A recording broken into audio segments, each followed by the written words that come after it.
Hello guys, episode 11 को मैंने दो पार्ट में डिवाइड किया है। इस एपिसोड में बहुत कुछ है जो कि एक एपिसोड में लाना पॉसिबल नहीं था, इसीलिए इस फर्स्ट एपिसोड में मैंने Mash versus the divine visionary को रखा है एंड सेकंड एपिसोड में most awaited Lord Evil versus Mash की फाइट रखा है। तो वो एपिसोड देखने के लिए इस चैनल को जरूर सब्सक्राइब कीजिए।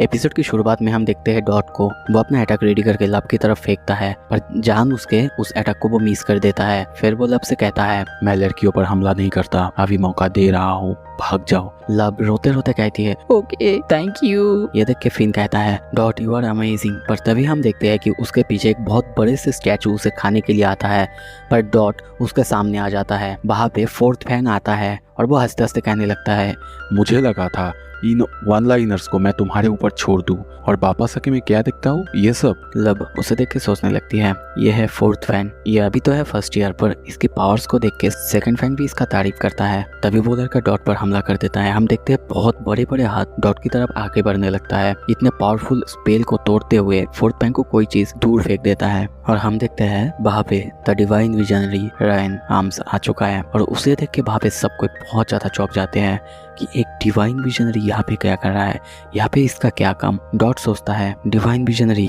रायन आर्म्स, ये तो एडलर डोम्स से है ना। उसे देख के डरते हुए फोर्थ फैन कहता है, इस बारे में हम बात कर सकते हैं। पर तभी हम देखते हैं कि वो अपना पीछे से उस पर हमला करने लगता है, पर रायन आर्म्स अपनी सिर्फ एक अटैक से उसकी इतनी बड़ी सी मूर्ति को पूरा बीच से काट देता है। रायन आर्म्स कहता है, डोंट वेस्ट माय टाइम। बहुत सारे तलवार से वो फोर्थ फैन के ऊपर हमला कर देता है, जिससे उसकी हालत बहुत ज्यादा बुरा हो जाता है। और ये देख के डॉट डरते हुए सोचने लगता है, ये है डिवाइन विजनरी की पावर। दूसरी तरफ लब सोचने लगती है, अब तो मैं एटलस डोम्स में ही ज्वाइन करने वाली हूँ। फिर वो लड़का कहता है, ऐसा नहीं कि मेरे पास कोई चॉइस है, मैंने जो किया उसके लिए मुझे माफ कर दो। आर्म्स बहुत ही गुस्से में कहता है, ओह तो ऐसा है, तुम पछताओगे। फिर हम देखते हैं कि वो उसे एक जोर से लात मारता है और एक के बाद एक लात मारते ही रहता है। ये देख के डॉट सोचने लगता है, क्या ये एटलस डोम से है, पर ये एटलस डोम जैसा फ्रेंडली तो नहीं लग रहा है। फिर सोचता है, पर ऐसा क्या हुआ कि डिवाइन विजनरी को यहाँ पे आना पड़ा। फिर देखते हैं आर्म्स बहुत ही गुस्से में उन सबको कहता है, क्या तुम लोग किसका इंतजार कर रहे हो, निकलो यहाँ से। उन लोगों के जाने के बाद वो कहने लगता है, बुढ़े ने कहा था यहाँ पे इनोसेंट जीरो का कोई एजेंट है, पर मैं कहाँ ढूंढूं। तभी हम देखते हैं कि मैश बहुत जोर से अब क्रीम पफ खाते खाते बाहर से गुजर रहा था। उसे देखते ही रायन सोचता है, ये तो मैजिक नहीं यूज कर रहा है, पर इतना ज्यादा पावर्स। फिर वो मैश की तरफ देखकर कहता है, मैं कोशिश करूंगा इन्वेस्टिगेशन जल्दी खत्म हो जाए। मैश कहता है, हाँ क्या। रेयान एक स्पाइडर जैसा क्रीचर निकलता है और कहता है, ये क्रीचर तुम्हारा ट्रू पावर क्या है वो बताएगा। वो क्रीचर को दिखाया जाता है कि वो 8 पैरों वाला स्पाइडर खुद की बढ़ाई करते हुए कहता है, मेरे ये 8 पैर है, ये तुम्हारे ट्रू पावर्स को जज करेंगे। अब तक मैंने हजारों मैजिक यूजर्स का पावर लेवल्स बताया है। ये सब मैश को कुछ समझ में ही नहीं आ रहा था, पर तभी हम देखते हैं रेयान उसको अपनी तलवार से अटैक कर देता है।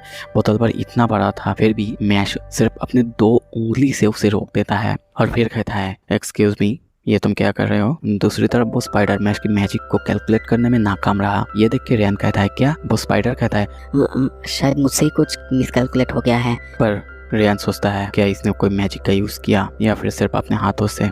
तभी हम देखते हैं वो अपना मैजिक का 3% यूज करता है और बहुत सारे तलवार मैश की तरफ फेंकता है, पर मैश को दिखाया जाता है कि उन सारे तलवार की एक चेयर बनाकर उन पर बैठ जाता है।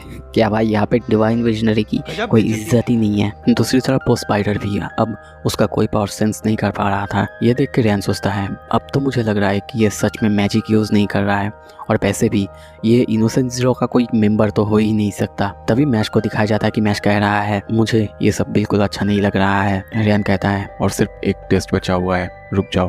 तभी हम देखते हैं कि रेयान अपना मैजिक का 10% यूज करता है। पहले से बहुत ज्यादा तलवार मैश की तरफ एक के बाद एक फेंकने लगता है। ये देख के वो स्पाइडर सोचता है, मास्टर रेयान स्टूडेंट पर अपना 10% मैजिक यूज कर रहे हैं, अब तो ये क्या।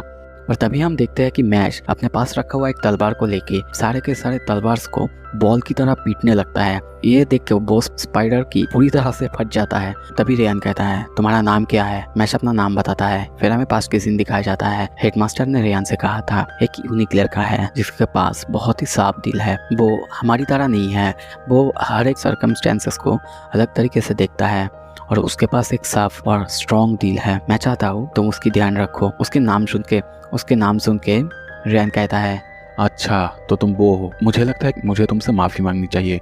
तभी वो उसे उसकी तरफ झुक के उसे माफ़ी मांगता है, पर मैश को कुछ समझ में नहीं आ रहा था। फिर रेयान उसे एक हैंकरचिप देता है और कहता है ये एक जादुई हैंकरचिप है, इससे तुम्हारे सारे काव्स जल्दी भर जाएंगे। पर मैश उस हैंकरचिप की तरफ देख के कहता है क्या तुम्हें बनीज पसंद है? रेयान उसकी तरफ अजीब नज़रों से देखने लगता है, फिर कहता है मैंने सुना कि तुम एवेल के साथ फाइट करने जा रहे हो। तुम्हें कैसे पता? मैश कहता है जो करने जा रहे हो थोड़ा सा संभाल के। हेडमास्टर ने कहा था तुम्हें डिवाइन विजनरी बनना है, तो अगर तुम्हें डिवाइन विजनरी बनना है नेचुरली तुम्हें एवेल के साथ फाइट करना ही होगा। वो इस साल की डिवाइन विजनरी कैंडिडेट है और उसके पास सबसे ज्यादा गोल्ड कॉइन्स है। डिवाइन विजनरी बनने के लिए स्टूडेंट को जितना पावर की रिक्वायरमेंट होता है एवेल के पास उससे बहुत ज्यादा पावर है, और मुझे लगता है कि वो इतना पावरफुल है बिना मैजिक के तुम ज्यादा देर उसके सामने टिक नहीं पाओगे। ये सुन के मैच कहता है नहीं, मुझे तो मैजिक आता है, मुझे मैजिक आता है। सुनो, हमारे इस दुनिया में बहुत सारे प्रॉब्लम्स हैं और मुझे अपने साथ एक अच्छे एलाई की ज़रूरत है, तो कुछ भी हो जाए अगर तुम्हें डिवाइन विजनरी बनने के लिए मरना पड़े तो भी करो। मैश ओके कहता है, मुझे और भी बहुत काम है। ये कह के रेहान वहाँ से चला जाता है। जाते जाते उसे हेडमास्टर की बात याद आता है। उन्होंने कहा था वो एक क्यूरियस बंदा है, वो अपने दोस्तों को खुद से भी पहले रखता है। फिर वो सोचता है तुम्हें अगर डिवाइन विजनरी बनना है तुम्हें साबित करना होगा कि तुम इस दुनिया की मैजिक यूजर्स से भी बहुत ज़्यादा ग्रेट हो। सीन शिफ्ट होता है, हम देखते हैं मैश एवेल की दरवाजे के सामने है। मैं इस दरवाजे का क्या करूं? क्या मैं पुल करूं या फिर पुश करूं? तभी हम देखते हैं कि दरवाजा टूट जाता है और एवेल शॉक हो जाता है मैश को देख के। वो कहता है क्या तुम हर दरवाजे में आने से पहले ऐसे ही तोड़ देते हो? मैश कहता है नहीं, मैं तो बस नॉक कर रहा था। सो दोस्तों, इसी के साथ ये पार्ट 1 ख़त्म होता है। अगले एपिसोड बहुत ही ज़्यादा इंटरेस्टिंग होने वाला है। फाइनली मैश और लॉर्ड एवेल की फाइट हम देखने वाले हैं। तो अगर आपको देखना है जल्दी से इस चैनल को सब्सक्राइब कीजिए। मेरा ये वीडियो अच्छा लगा तो वीडियो को लाइक कीजिए। Thank you so much video देखने के लिए।